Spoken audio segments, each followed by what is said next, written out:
안녕하세요. 한류 소식과 해외 반응을 소개하는 정치클래스TV입니다. 오늘은 한국 정부의 리더십 교체가 중국에 미칠 수 있는 영향이란 제목의 홍콩 사우스차이나 모닝포스트 기사를 살펴보고 이 계엄령 상황을 지켜본 홍콩 시민들의 반응까지 살펴보겠습니다. 불과 몇 년 전 우리는 홍콩에서 벌어진 시위를 기억하며 그들의 시위를 지지하며 성공하기를 간절히 바랬던 적이 있었습니다. 홍콩은 시위 당시 우리나라의 촛불 시위는 물론 한국 대중적인 평화적 시위와 80년대 독재 정권에 맞서 민주주의를 위해 싸웠던 폭력 시위를 병행했습니다. 또 그 시위 현장의 동력으로 우리나라 시위에서 부르던 민중가요와 K-팝이 흘러나와 한류의 영향력까지 보여줬습니다. 이런 홍콩은 불과 4년 만에 거의 중국 공산화가 되었고 이제는 민주화를 요구하는 동력이 완전히 사라진 듯합니다. 하지만 이번 한국 계엄령 사태를 보고 가장 피부에 와닿던 사람들은 홍콩 시민들일 것입니다. 일단 홍콩 시민들의 반응을 보시기 전에 홍콩 언론의 기사부터 살펴보겠습니다.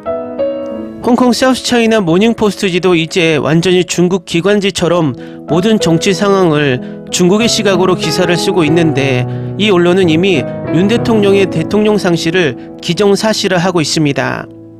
여러가지 윤석열이 물러났을 때를 가정해서 여러 전문가들의 의견으로 한국과 중국의 관계를 예상하고 있는데 살펴보겠습니다. 윤석열 대통령의 탄핵 가능성이 커지면서 분석가들은 주요 야당의 집권할 가능성이 더 높다고 말하며 중국에 보다 더 화해적인 접근을 취할 수도 있다고 말합니다. 하지만 그들은 윤 대통령이 집권하에서 교착 상태에 빠진 설의 외교 정책과 중국과의 관계가 새 지도자가 선출될 경우 어떻게 전개될지에 대해 엇갈린 견해를 가지고 있습니다. 목요일 한국의 주요 야당인 민주당은 화요일에 계엄령을 선포한 윤 대통령에 대한 탄핵안을 토요일에 투표할 것이라고 밝혔습니다. 190명의 국회의원이 만장일치로 윤 씨의 움직임을 거부하고 6시간 만에 계엄령이 해제되었습니다. 민주당과 다른 5개 야당은 수요일에 동의안을 제출하면서 윤의 계엄령 선언이 헌법과 법률을 위반했다고 주장했습니다. 그들은 의회에서 동의안이 차단되면 다시 제출할 것이라고 말합니다. 집권 보수당인 국민의힘 한동훈 대표는 당초 이 동의안을 차단하겠다고 밝혔지만 금요일에 입장을 바꿔 윤 대통령의 권력 행사를 신속히 정지해야 한다고 밝혔습니다. 국회에서 동의안을 통과시키려면 3분의 2 이상이 필요합니다. 야당이 총 192석을 차지한 상황에서 여당인 국민의힘에서 최소 8표가 필요합니다. 의원들이 윤씨 탄핵에 찬성하면 그는 즉시 직위에서 해임되고 총리는 대통령 권한대행이 됩니다.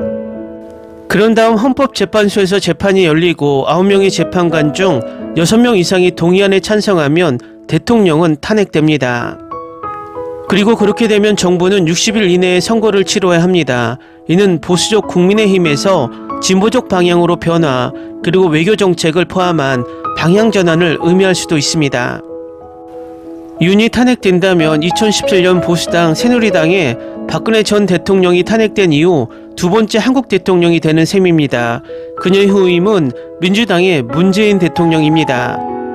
윤 대통령이 미국과 일본과의 협력을 촉진하는 외교 정책을 비판해온 민주당이 대통령이 탄핵될 경우 정치적 이점을 얻을 수 있다고 분석가들은 말합니다. 윌슨 센터의 스테이 스톤그런 센터장은 탄핵을 위해 야당이 단결하고 여론의 압력이 커짐에 따라 충분한 수의 국민의힘 의원이 동의안에 찬성표를 던질 가능성이 높다고 말합니다. 하지만 그는 동의안이 차단되더라도 윤은 약해진 대통령으로서 지계에 남을 것이라고 말합니다. 스탠가로는 헌법재판소가 윤 총장의 탄핵을 확정하면 후임자를 뽑는 선거 기간이 짧아 제1야당인 이재명 대표에게 유리하다고 말합니다.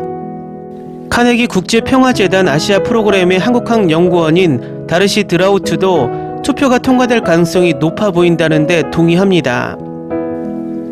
이재명 대표와 민주당은 이 위기에서 좋은 위치에 있습니다.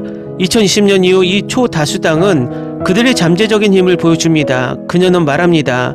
보수파는 윤의 민주주의적인 침해에서 회복하기 위해 고군분투할 것입니다. 이 대표와 민주당은 외교정책 의제에서 중국에 대해 보다 신중한 접근 방식을 추진해 왔습니다. 이 대표는 3월 국회의원 선거운동 기간 중 윤 대통령이 불필요한 도발로 중국 무역 관계를 위태롭게 했다고 비난했습니다. 이 대표는 당시 왜 우리가 양안 관계에 간섭을 하는 거지, 왜 우리가 대만 해협에 무슨 일이 일어나는지 신경 써야 하지, 그냥 우리 스스로를 돌봐야 하지 않나라고 말했습니다. 야당의 탄핵안은 윤의 외교 정책을 비난하며 지정학적 균형을 무시한 채 북한, 중국, 러시아를 적대시한다라고 말합니다. 윤이 동북아시아의 고립을 가져왔고 전쟁 위기를 촉발했으며 국가 안보와 국민 보호 의무를 저버렸다고 주장합니다. 야당에서 새 지도자가 선출될 경우 외교 정책에 변화가 있을지에 대한 의견은 엇갈렸습니다.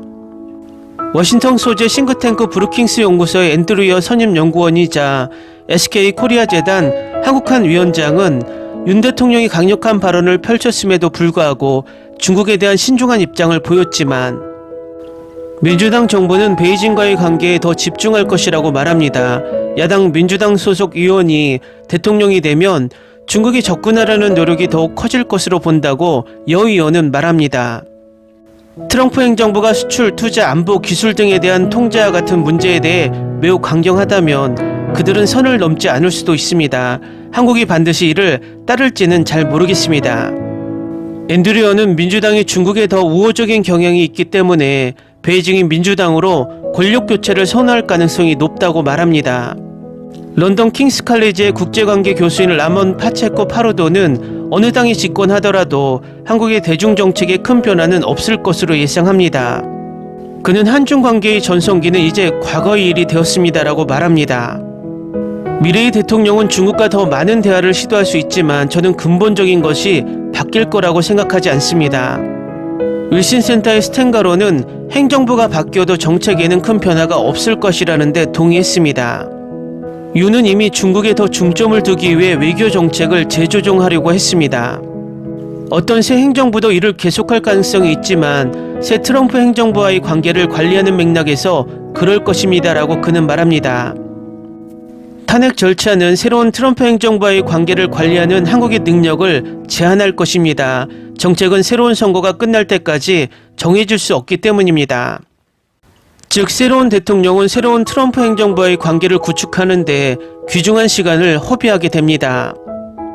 다음은 계엄령 상황을 지켜보던 홍콩 시민들의 반응입니다.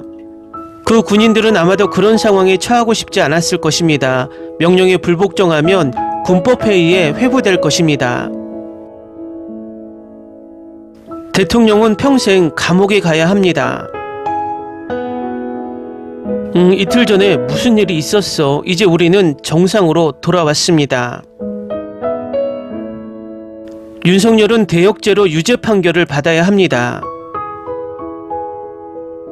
군인에게는 선택의 여지가 없습니다. 명령을 거부하면 기소될 것입니다. 불리한 상황입니다. 김정은이 북한에서 웃고 있어요. 홍콩시 이후로 본 가장 강경한 사태입니다. 민주주의 국가에서는 모두가 국회의원이군요. 민주주의를 위해 일어선 모든 분들을 존경합니다. 이것이 차이를 만듭니다. 그들은 단지 명령을 따랐을 뿐. 홍콩 사우스차이나 모닝포스트가 이 소식을 올리는데 왜 이렇게 늦었는지조차 모르겠습니다.